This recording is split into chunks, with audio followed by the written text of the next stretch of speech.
Right, let's get straight into this explainer. Today, we're breaking down the exact 5-step blueprint to take those kind of vague ideas floating around in your head and transition them into a scalable, automated digital business. If you've ever felt completely overwhelmed by the sheer mechanics of building an online asset, well, you're in exactly the right place. We're going to unpack the NOAM EcoSystem Action Pack, which is this incredibly smart connected sequence of tools designed to help you validate, shape, plan, audit, and price an evergreen business asset. So the entire philosophy driving this setup? Build once, earn forever. It's a total mindset shift away from just trading your precious time for money. Our goal here isn't just to launch some one-off product. No, we want to build a permanent income machine. We're talking about a system where the effort you put in today is literally paying you dividends months or even years down the line. It works relentlessly, even when you're sleeping. And here's the thing, this perfectly illustrates why so many passive income attempts crash and burn right out of the gate. Vague offers just don't sell. Specific ones absolutely do.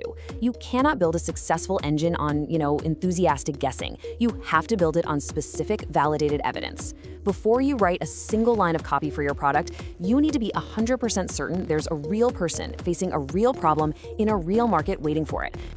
Okay, here is our roadmap for today's explainer. We're mapping out the exact life cycle of your digital product.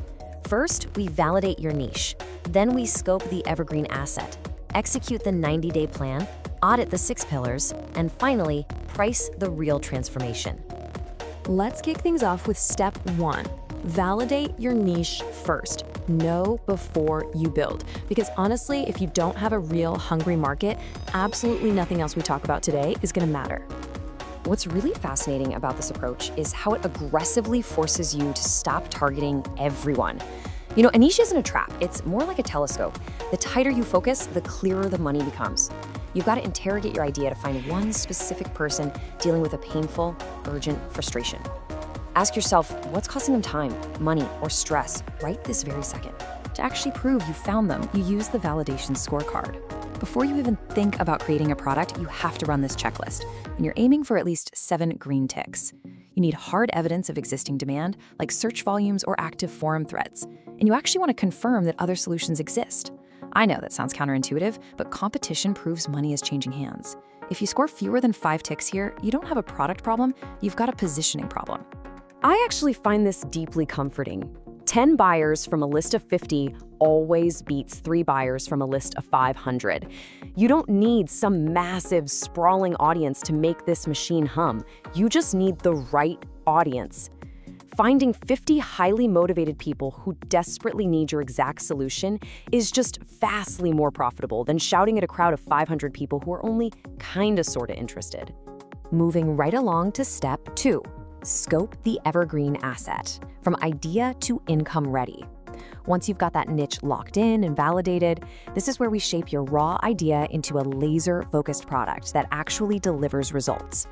Keep this in mind, the product isn't actually what you're selling. You are selling the transformation. Your product is just the delivery vehicle bridging the gap from their current frustrated reality straight to their dream outcome. Every single thing you build has to be singularly focused on getting them to that specific, measurable result. So how do you decide what goes into that vehicle? To build an offer that feels like an absolute steal to your buyer, you map out every potential component using this value versus cost matrix. You have to be ruthless here. Trim the low-value items, what the sources call fluff content. Keep the high-value, low-cost assets, like your core frameworks and automated templates. And those high-value, high-cost items, like one-on-one consulting calls, limit those strictly or position them as premium upsells. Okay, step 3. Execute the 90-day plan, the step-by-step blueprint. Now we take those careful scoping decisions we just made and we throw them onto a realistic timeline. This breaks it down perfectly. Building a passive income machine is a marathon structured over 12 weeks. And the best part, we're assuming you only have about 5 to 10 focused hours a week to dedicate to this. You start with the foundation phase for research. Then you build your MVP, your minimum viable product. You launch to get real-world feedback.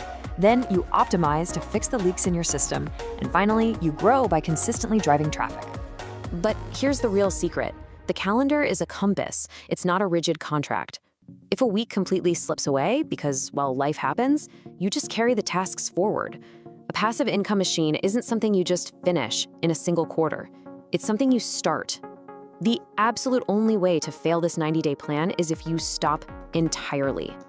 Which brings us to step 4, audit the 6 pillars, your 90-day health check. You built the engine, you launched the MVP, and you're getting some traction. But to keep it purring, you've got to audit its systems every single quarter. Let's look at how that works. These are the 6 pillars holding up the entire shebang, and they heavily rely on each other. I mean, if your lead pillar is weak, the whole machine starves because no new people are coming in. On the flip side, fixing a leak in sales or nurture, like say setting up an email for people who abandon their shopping cart, that's often the highest leverage action you can take. It can literally double your income without you needing to find a single new customer.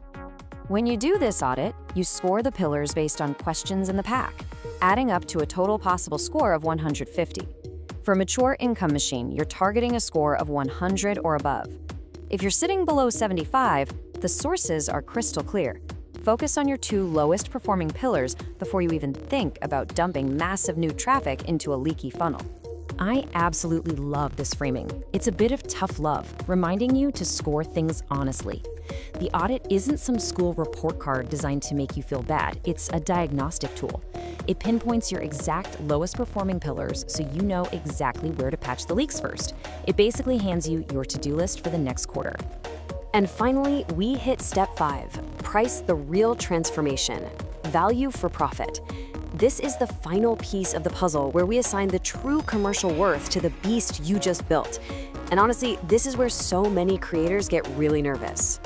Look, the natural instinct is to underprice because, let's face it, it feels safer.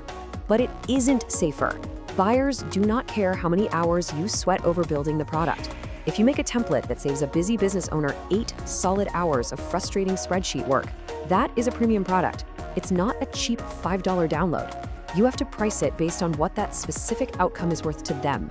And here is the exact math behind your pricing, adapted from the Hormozy value equation. It's brilliant. You can confidently charge way more when you increase the size of that dream outcome and back it up with strong proof to boost their likelihood of success. On the flip side, if your product takes months to show results or asks the buyer for a ton of intense effort, the perceived value and the price you can charge plummets. The game here is simple. Maximize the top 2 factors and systematically shrink the bottom 2. So I want to leave you with this really provocative pressure test from the source material to chew on for your own income machine. Look closely at what you're building right now. First, figure out the irreducible core. What does this look like if it only cost 1/10 of the price? And then ask yourself the million-dollar question. What extreme, undeniable value would you have to add to justify charging 10 times as much? Think about that gap, because right there in that gap, that's where your true value is waiting to be built.